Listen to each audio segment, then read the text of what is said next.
പ്രിയപ്പെട്ടവരെ, nature science and മോറിൻ്റെ 82ാമത് വീഡിയോയിലേക്ക് ഏവർക്കും സ്വാഗതം. ഞാനിപ്പോൾ നിൽക്കുന്നത് മൂന്നാറിലെ വളരെ പ്രശസ്തമായ ഒരു ചായത്തോട്ടത്തിലാണ്. ലോക ജനതയ്ക്ക് ഒഴിച്ചുകൂടാനാവാത്ത ഒരു പാനീയമാണ് ചായ. ഒരു ദിവസം ചായ കിട്ടിയില്ലെങ്കിൽ തലവേദന വരുന്നവർ വരെയുണ്ട്. അത്രമാത്രം മനുഷ്യജീവിതവുമായി ബന്ധപ്പെട്ടിരിക്കുന്ന ഒന്നാണ് ചായ. നമുക്കിന്ന് ചായയുടെയും ചായച്ചെടിയുടെയും വിശേഷങ്ങൾ അറിയാം. കമേലിയ സൈനൻസിസ് എന്ന ശാസ്ത്രനാമത്തിൽ അറിയപ്പെടുന്ന ചായച്ചെടി ചെറിയ കുറ്റിച്ചെടിയായോ ചെറിയ മരമായോ വളരുന്ന നിത്യഹരിത സസ്യമാണ്. തിയേസിയെ സസ്യകുടുംബത്തിൽ ഉൾപ്പെടുന്ന പുഷ്പിക്കുന്ന സസ്യമാണ് ചായച്ചെടി.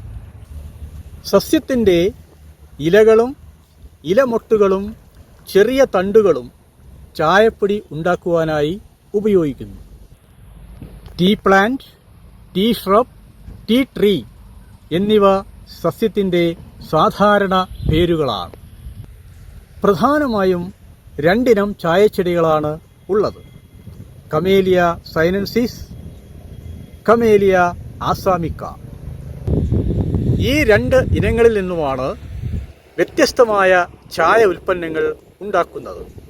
White tea, yellow tea, green tea, oolong, dark tea, black tea തുടങ്ങിയവ. ചായപ്പൊടിയുടെ നിർമ്മാണ പ്രക്രിയയിലെ ഓക്സിഡേഷൻ്റെ നിലവാരമനുസരിച്ചാണ് വിവിധ ഉൽപ്പന്നങ്ങൾ ലഭിക്കുന്നത്.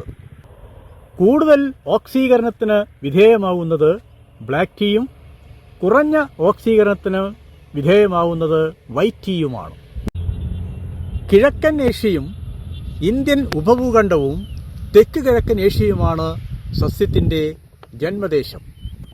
ഇന്ന് ലോകരാജ്യങ്ങളിലെ ഉഷ്ണമേഖല, ഉപോഷ്ണമേഖലാ പ്രദേശങ്ങളിൽ ഇവ കൃഷി ചെയ്യുന്നു. ഇലകൾക്ക് വേണ്ടി വളർത്തുന്ന ചായച്ചെടി 2 മീറ്ററിൽ കൂടുതൽ വളരാതെ ട്രിം ചെയ്ത് നിലനിർത്തുന്നു.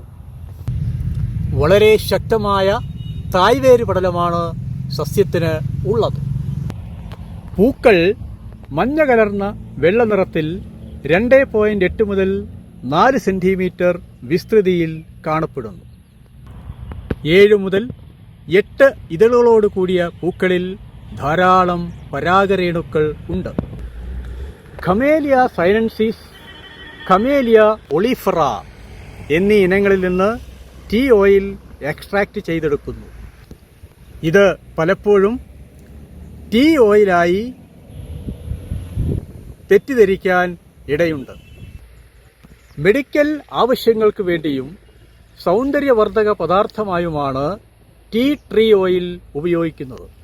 അവ വ്യത്യസ്ത സസ്യ ഇലകളിൽ നിന്നും ഉണ്ടാക്കിയെടുക്കുന്നവയാണ്. ചായച്ചെടിയുടെ ഇലയ്ക്ക് 4 മുതൽ 15 സെന്റിമീറ്റർ നീളവും 2 മുതൽ 5 സെന്റിമീറ്റർ വീതിയും ഉണ്ടായിരിക്കും.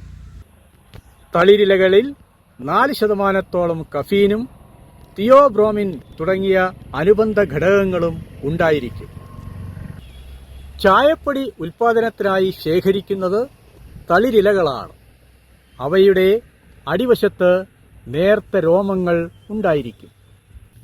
പാകമായ ഇലകൾ കടും പച്ച നിറത്തിലാണ്. ചായപ്പൊടി ഉണ്ടാക്കാനായി ശേഖരിക്കുന്ന ഇലകളിലെ രാസഘടകങ്ങളുടെ സ്വഭാവമനുസരിച്ച് ചായയുടെ ഗുണത്തിൽ വ്യത്യാസം അനുഭവപ്പെടുന്നു. സാധാരണയായി മുകുളവും അതിനോട് ചേർന്ന് 2-3 ഇലകളുമാണ് ശേഖരിക്കുന്നത്. കൈകൊണ്ട് നുള്ളിയെടുക്കുന്ന ഈ പ്രക്രിയ 2 ആഴ്ചയിലൊരിക്കൽ നടത്തുന്നു. ഈ പ്രക്രിയയ്ക്ക് കൊളുന്തു നുള്ളുക എന്നാണ് പ്രാദേശിക ഭാഷയിൽ അറിയപ്പെടുന്നത്. ഇന്ന് ചില ഉപകരണങ്ങളുടെ സഹായത്തോടെ കൊളുന്തുകൾ ശേഖരിക്കുന്നുണ്ട്. സസ്യത്തിൻ്റെ ജനറ്റിക് നാമധേയമായ കമേലിയ എന്ന വാക്ക് എടുത്തിട്ടുള്ളത് മൊറേവിയയിൽ ജനിച്ച ജസ്യൂട്ടായ റവറൻ ജോർജ് കാമലിൻ്റെ ലാറ്റിൻ പേരിൽ നിന്നുമാണ്. അദ്ദേഹം ഒരു ബ്രദറും ഫാർമസിസ്റ്റും ഫിലിപ്പൈൻസിലെ മിഷണറി പ്രവർത്തകനുമായിരുന്നു. സയനൻസിസ് എന്ന സ്പീഷീസ് നാമധേയത്തിൻ്റെ അർത്ഥം ലത്തീൻ ഭാഷയിൽ ഫ്രം ചൈന എന്നാണ്. ചൈനീസ് ചായയ്ക്ക് ചെറിയ ഇലകളാണ് ഉള്ളത്. ജന്മദേശം തെക്കൻ ചൈനയാണ്. ഈ ചായച്ചെടി അനേകം വർഷങ്ങൾക്ക് മുമ്പ് ആസാം ചായയിൽ നിന്നും വേർതിരിഞ്ഞ് ഉണ്ടായതാണ് എന്ന് കരുതപ്പെടുന്നു. എന്നാൽ ചൈനീസ് ആസാം ടീയും ഇന്ത്യൻ ആസാം ടീയും 2800 വർഷങ്ങൾക്ക് മുമ്പ് വേർതിരിഞ്ഞ് ഉണ്ടായതാണ് എന്നാണ് ശാസ്ത്രമതം. ചൈനീസ് സ്മോൾ ലീഫ് ട്രീ ഇന്ത്യയിൽ പരിചയപ്പെടുത്തിയത് 1836 ബ്രിട്ടീഷുകാരാണ്. ഇന്ന് നൂറുകണക്കിന് വ്യത്യസ്ത ചായ ഇനങ്ങൾ വളർത്തപ്പെടുന്നു. ഖമേലിയ സൈനൻസിസ് എന്ന ഇനം ഉഷ്ണമേഖല, ഉപോഷ്ണമേഖലാ പ്രദേശങ്ങളിലും വർഷത്തിൽ 127 സെന്റിമീറ്റർ മഴ ലഭിക്കുന്ന ഇടങ്ങളിലും നന്നായി വളരുന്നു. നല്ല സൂര്യപ്രകാശം ലഭിക്കുന്നതും ഭാഗികമായി സൂര്യപ്രകാശം ലഭിക്കുന്നതും നനവാർന്ന മണ്ണുമാണ് സസ്യം ഇഷ്ടപ്പെടുന്നത്. ഉയർന്ന ക്വാളിറ്റിയുള്ള ചായച്ചെടികൾ വളരുന്നത് സമുദ്രനിരപ്പിൽ നിന്നും 2200 മീറ്റർ ഉയരത്തിൽ വളരുന്നവയിലാണ്. ഇവിടങ്ങളിൽ സസ്യത്തിൻ്റെ വളർച്ച വളരെ സാവധാനത്തിലാണ്. സ്വതന്ത്രമായി വളരാൻ അനുവദിച്ചാൽ ചായച്ചെടി മരം പോലെ വളരും. പ്രധാനമായും 2 ഇനങ്ങളാണ് വളർത്തുന്നത്. ചെറിയ ഇലകളുള്ള ചൈനീസ് വിഭാഗവും വലിയ ഇലകളുള്ള ആസാമീസ് ഇനവും. രണ്ടും പ്രധാനമായും ബ്ലാക്ക് ടീ ഉണ്ടാക്കാനാണ് ഉപയോഗിക്കുന്നത്. ഇന്ത്യയിൽ 3 ഇനം ചായച്ചെടികൾ വളർത്തുന്നു. ഒന്ന് ആസാം ടീ. ഇന്ത്യയിലെ ആദ്യത്തെ ചായത്തോട്ടം എസ്റ്റാബ്ലിഷ് ചെയ്തത് 1837 ആസാമിലാണ്. 2 ഡാർജിലിംഗ് ടീ. ഉയർന്ന ആൾട്ടിറ്റ്യൂഡ്, അതായത് 2200 മീറ്ററിൽ ഉയരത്തിൽ വളരുന്ന ചായത്തോട്ടമാണ് ഇവിടെയുള്ളത്. ലോകത്തിലെ ഏറ്റവും സ്വാദിഷ്ടമായ ചായകളിലൊന്നാണ് Darjeeling tea. Champagne of tea എന്നാണ് ഡാർജിലിംഗ് ടീയെ പറയുന്നത്. മൂന്നാമത്തെ വിഭാഗമാണ് നീലഗിരി ടീ. സമുദ്രനിരപ്പിൽ നിന്നും 1000 മുതൽ 2500 മീറ്റർ വരെ ഉയരത്തിൽ വളരുന്ന ചായയാണ് ഇത്. ചായച്ചെടിയുടെ ഇലകൾ വില്ലോ ബ്യൂട്ടി എന്ന നിശാശലഭത്തിന്റെ കാറ്റർപില്ലർ ഭക്ഷണമാക്കുന്നു. ചായപ്പൊടികളുടെ കൂട്ടത്തിൽ ഗ്രീൻ ടീ വളരെ പ്രശസ്തമാണ്. ആരോഗ്യപരമായ ചില ഘടകങ്ങൾ ഗ്രീൻ ടീയിൽ അടങ്ങിയിട്ടുണ്ട്.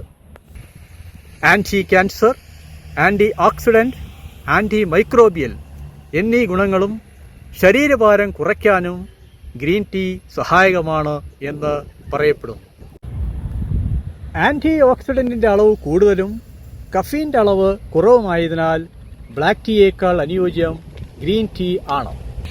എന്നാൽ ഗ്രീൻ ടീ അധികമായി കഴിച്ചാൽ ദഹന സംബന്ധമായ പ്രശ്നങ്ങൾ, കരൾ പ്രശ്നങ്ങൾ എന്നിവ പാർശ്വഫലങ്ങൾ ഉണ്ടാകാം. ഹൃദയം, കരൾ, വൃക്കകൾ എന്നിവയ്ക്ക് ആരോഗ്യ പ്രശ്നങ്ങൾ ഉള്ളവർ ഗ്രീൻ ടീ കഴിക്കാതിരിക്കുകയാണ് നല്ലത്. കൂടാതെ ഉത്കണ്ഠ തുടങ്ങിയ മാനസിക പ്രശ്നമുള്ളവരും ഗ്രീൻ ടീ കഴിക്കുന്നത് ഒഴിവാക്കുകയാണ് നല്ലത് എന്ന് പറയപ്പെടുന്നു. ലോകത്തിലെ ഏറ്റവും വിലയേറിയ ചായ ചൈനയിലെ വായി മലനിരകളിൽ ഉൽപ്പാദിപ്പിക്കുന്ന ഡാറ്റോങ് പാവോ ബിഗ് റെഡ് റോക്ക് എന്ന ഇരുണ്ട ഊലോങ് ചായയാണ്.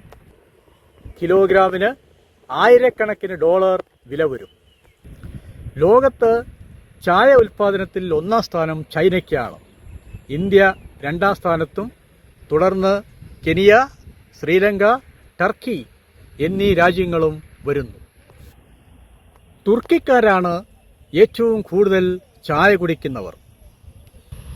നല്ല നിലവാരമുള്ള ചായ ഉൽപ്പാദിപ്പിക്കുന്ന 2 രാജ്യങ്ങളാണ് ചൈനയും ഇന്ത്യയും. ഇവിടങ്ങളിൽ ഒരു ചായ സംസ്കാരം തന്നെ വളർന്ന് വികസിച്ചിട്ടുണ്ട്. എല്ലാ വീടുകളിലും ചായച്ചെടി ഇല്ലെങ്കിലും ഇടയ്ക്കിടയ്ക്ക് ചായത്തോട്ടങ്ങൾ സന്ദർശിച്ച് അതിൻ്റെ മനോഹാരിത ആസ്വദിക്കൂ. മനസ്സ് കുളിർക്കട്ടെ. വീഡിയോ ആസ്വദിക്കൂ, ലൈക്ക് ചെയ്യൂ, ഷെയർ ചെയ്യൂ. മറ്റൊരു സസ്യത്തിൻ്റെ വിശേഷങ്ങളുമായി വീണ്ടും കാണാം. നന്ദി.